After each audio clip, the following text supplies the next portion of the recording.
Happiness is beautiful, it's a kind reality. Happiness is the highest good, happiness is free. So let's be so very happy. Yeah, let's be so very happy. Yeah, let's be so very happy.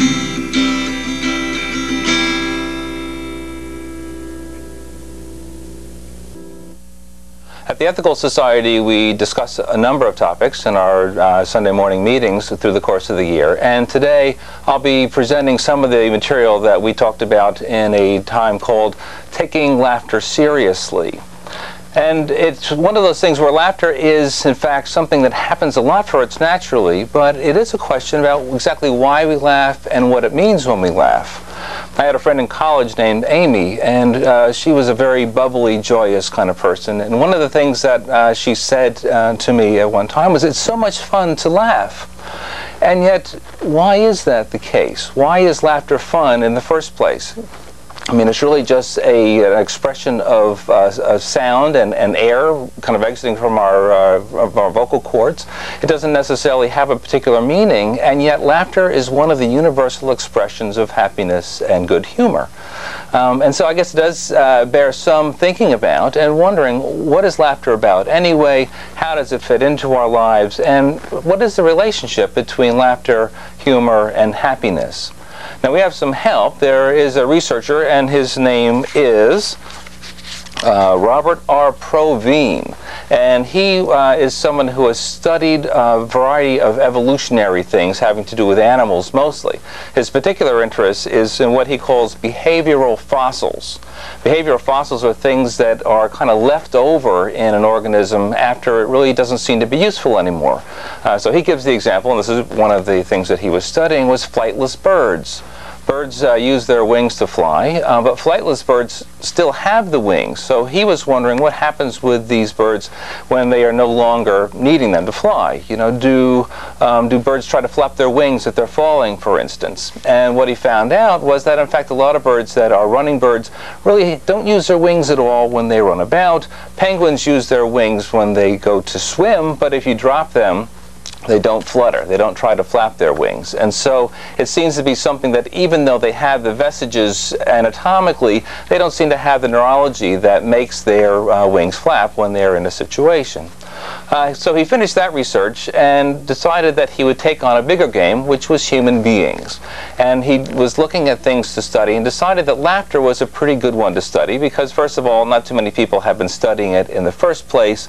And second of all, it was something that seemed kind of particular to human beings and something that was kind of easy to study because you could really tell when laughter happened and when it didn't, and didn't have too many complicating things like a variety of meanings or shades of gray, etc., things of that nature. So he started studying laughter.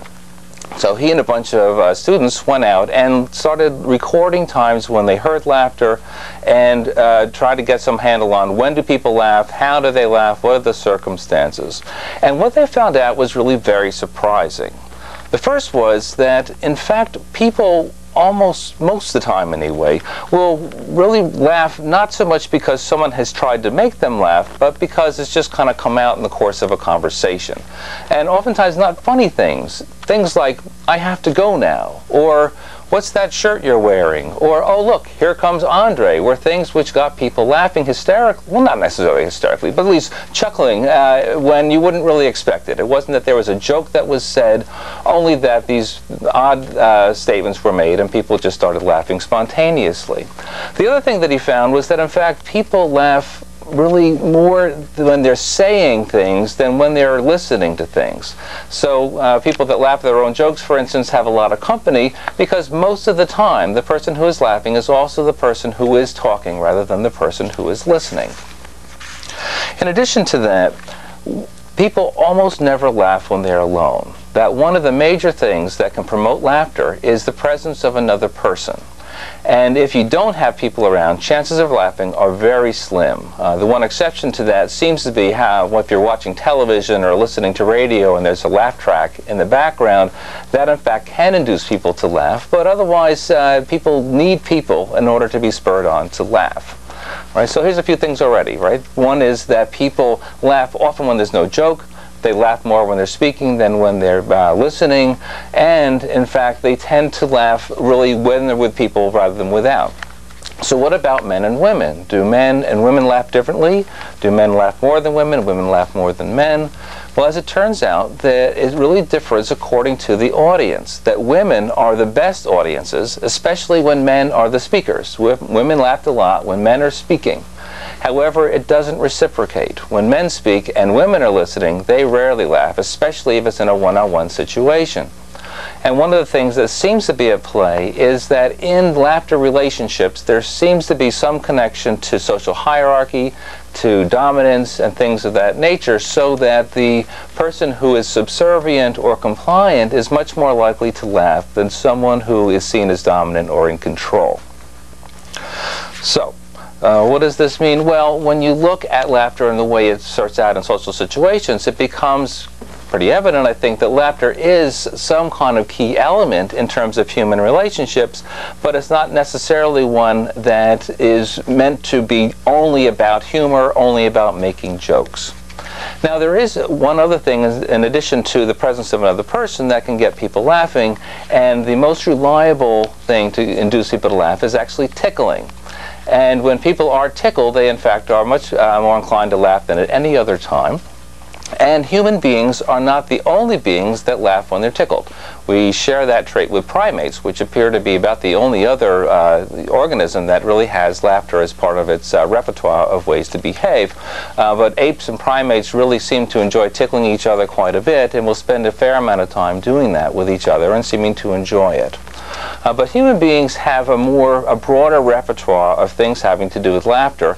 Part of the reason for this seems to be, according to Brovine again, that the mechanism for breathing in human beings is much less tied to activity than it is for other beings, especially for animals that are four-legged and do a lot of running. For those animals, usually their breathing and their stride are linked together, so that for each step you take a breath. And that is locked in. And apparently one of the reasons for this is that when you have that, you get some way to brace yourself if you're running and you have that frontal leg impact. It seems to cushion that if you have air in your lungs. And so for most animals, it's kind of hardwired. You take a step, you take a breath. For human beings, it's separated. And this is important because when you separate the breathing, you really make speech much more available, and you also make it more possible for people to laugh in different ways and in different situations. So these are the things that are really coming out of research. Now, in the addition to this end of the research, in terms of when does laughter happen and why and in what circumstances, there are also people trying to take a look at what is the impact of laughing upon people. And there is a group which is called the Laughter Yoga Organization. And there's a group, if you can find it on the internet, laughteryoga.org. And the person who has the site is Dr. Kataria, and it's a Dr. Kataria's School of Laughter Yoga. And these people actually have set up laughter clubs in the country of India. And they practice what's called laughter therapy. And that is, they bring people together in these clubs and they spend their time laughing. And these are things that really seem to be having a number of benefits, according to them anyway. In fact, they list a whole host of them, and I'll share a few of them with you. First is they find that when people spend time laughing, it's a real stress buster. That people oftentimes get kind of pent up, caught up in their own stuff and worrying and getting troubled, and that if they can have a nice bout of laughter, say 5 or 10 minutes of just sharing things with people and laughing over it, then in fact it tends to break that cycle of intensity that you have when you are stressed out, and for people to feel more relaxed and lightened up. In addition to that, there's a secondary quality that seems to go with that, which is that when people reduce their stress, they also seem to be helping their immune system better. And that people who are able to break into that stress cycle and spend more time laughing seem to be a little bit better at warding off various kinds of disease. And this is something that certainly has been apparent for some time, that when people do get stressed out, they're much more likely to get sick. And if they can find ways to lighten the stress, the chances of really avoiding getting sick and feeling generally healthier are much better. And they're saying these laughter clubs are really helping with that. Laughter also tends to be a pretty good aerobic exercise. When you are laughing, you have your diaphragm moving up and down, a lot of air poking in and out, and this is oxygenating your body. And this is really good for you. You get nice help to your bloodstream and get things moving along. And with that, it tends to help with your blood pressure, lowering your blood pressure if you have high blood pressure, and also improving the blood flow that accompanies your organs. That when you get yourself oxygenated and get your blood flowing well, it also helps with the blood supply to all of your organs, and that gives your body a nice lift, a nice sense of energy and rejuvenation. Right. It's also a natural painkiller. And this, in fact, is something that I can personally attest to. A few years back, my older son managed to put his arm through a plate glass window in a very nasty accident, and it was cut up pretty badly. We had to call an ambulance, and we had to go down to the hospital, and he was bleeding quite a lot. It was obvious he had to have a lot of stitches, and so we had a situation there with him being on the hospital bed and me next to him, and him being very upset, me very upset, paramedics working away. And what we wound up doing is going back to a movie that I had seen years before, which was a bit of a comedy called Monty Python and the Holy Grail. And in this movie there is a scene, actually a rather macabre and black humor scene, where King Arthur, who is trying to get across a bridge, is approached by a knight, and they get into a sword fight. And in the course of the sword fight, King Arthur is winning and manages to cut the person's arm off. But instead of stopping the fight, the person ignores this and says, "Oh no, I'm just a flesh wound, carry on, well, let's keep fighting." And so the fight continues, and over the course of time he cuts another arm off, he cuts a leg off, another leg, and by the end of the fight, the other knight is just a head on the ground. Very grisly scene in many respects, but if you're watching it, it's one that has a fair amount of humor and can get some laughter going. Well, here we are in the hospital, and he's lying on the bed getting shots in his arm for painkillers and then getting stitched up, and we're going over this scene and talking about it and laughing. He's laughing, I'm laughing, and I really do believe in my heart of hearts that this was something that really helped reduce the amount of pain that he was feeling, and quite frankly, the amount of pain the rest of us were feeling too, and knowing what it was like for him to be in this situation. And he got over 100 stitches, I believe, and the several cuts in his arm. But it does seem to be the thing that you can do to really help alleviate some of the pain that you might have. And it's not just for him. They apparently are using more humor and laughter services for children in oncology units. There was one person in particular that knew he was dying and just spent his time watching funny movies and tapes and doing a whole variety of things until he was just really laughing considerably long amount of time. And it really seemed to help ease his pain a fair amount. So these are things that really seem to be workable. But that's not all. The laughter yoga people also say there are more things that you can do as well, and more benefits that you can get. And these include things like improving physical stamina. All that aerobic exercise that you get when you're laughing is also good for rejuvenating your muscles and getting them so that they are also feeling powerful and energized. It's good for your breathing control. You're moving your diaphragm a lot. You're getting exercise for that. And that's good for your speech. It's good for your sense of breathing and filling your lungs up. They also say that it does seem to help with the with asthma and bronchitis, that when people spend their time laughing some, it does seem to open up the airways and the air passages, and that makes it a little bit easier for people to breathe. And if you practice this fairly consistently, the chances are pretty good that you can get some relief from this. And then there's other things that you might not notice quite so much or think about quite so much, and these are things like when you laugh, your facial muscles are also moving and getting a nice rejuvenation. And so they would hold that it really does help you make look a little bit younger. That when you're laughing, you're smiling, you're moving your facial muscles around, and that brings out this nice quality of an inner glow, also oxygenates again the facial muscles, etc., gives them a little bit of a workout, and that tends to give you a more youthful appearance. And it tends to improve your self-confidence. That people who are laughing are oftentimes feeling a little bit better, a little bit more pumped up, a little bit more ready to face whatever comes, and that has a bit of a bounce in terms of helping you out in other avenues, as well as the initial one of just enjoying yourself in this setting. And of course, when you go to a laughter club, you're with other people, you're having a good time, you're laughing together. Laughter in this case is then bringing people together, and bringing people together in a way that's pleasurable and enjoyable and lighthearted, and that's something that has its own benefit in terms of just a nice well-being about being a person, being with other people. Well, with these things in mind, I think it makes sense to, again, look at the social context that we have for when we're involved in laughter. If we're assuming that laughter can be good for us, that is, that when we pursue activities of laughter, that those are benefits that accrue to us as human beings. And if we remember that the researchers find that laughter is really a social event, that is, we're typically not laughing when we're by ourselves, but we're laughing when we're with other people, it makes sense to think about, well, what about the social situations that we have, and what do we do with them in ways that help us enjoy ourselves, help us use laughter, help us increase our sense of happiness when we're out and about. Right? Well, the first thing is laughter isn't always funny. There are plenty of times when people wind up laughing at other people's expense, laughing because they're mocking someone out, laughing for whatever reason in ways that wind up hurting the feelings of the people around them. There are other times when people might be laughing at things that are distinctly unfunny. In some ways, you could even say that about the movie. They were watching these grisly things happen, and yet the things themselves weren't really funny if you were to look at them objectively. Certainly if your arm was cut off, I mean, you probably wouldn't find that an amusing event.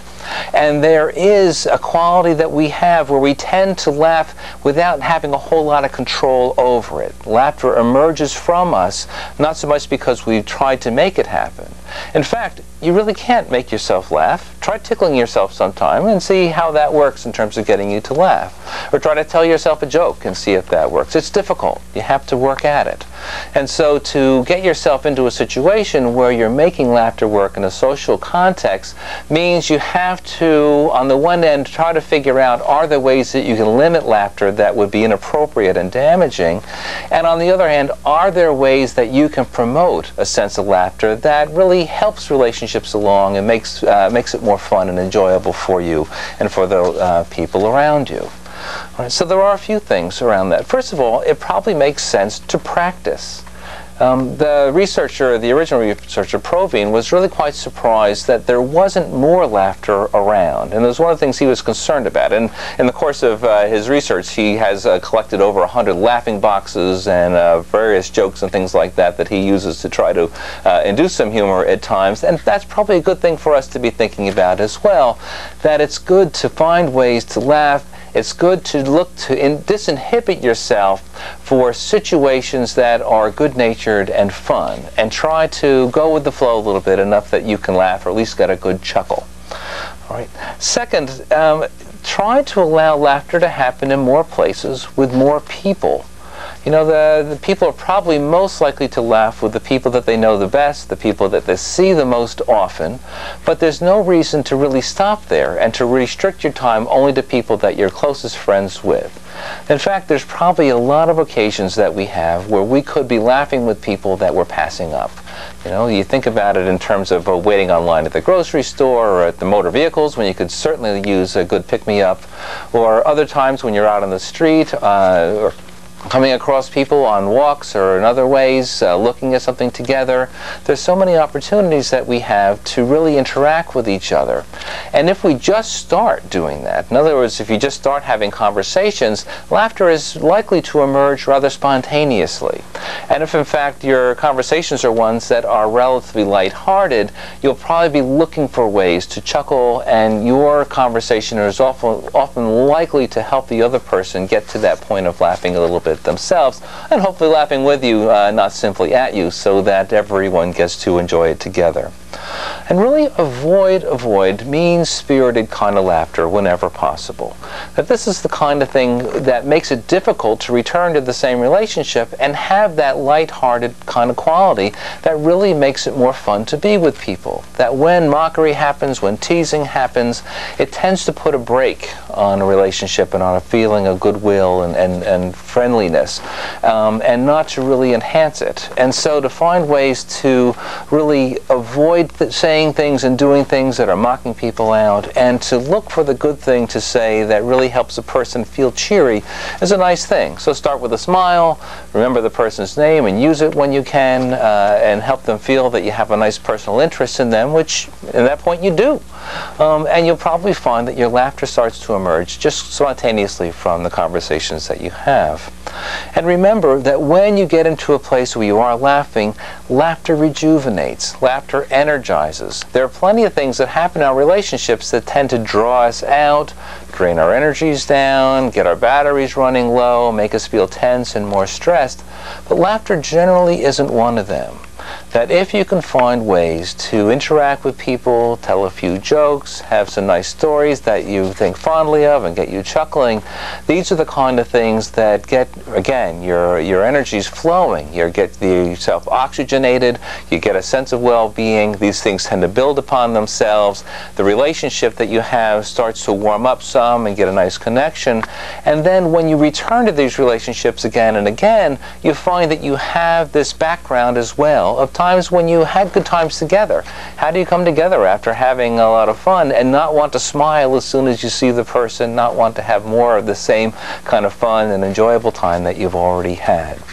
All right, so find ways to build on these things with the people that you know and with the people that you would like to get to know better, and find that in fact over the course of time that these things really do make a nice improvement in your life and the lives of people around you.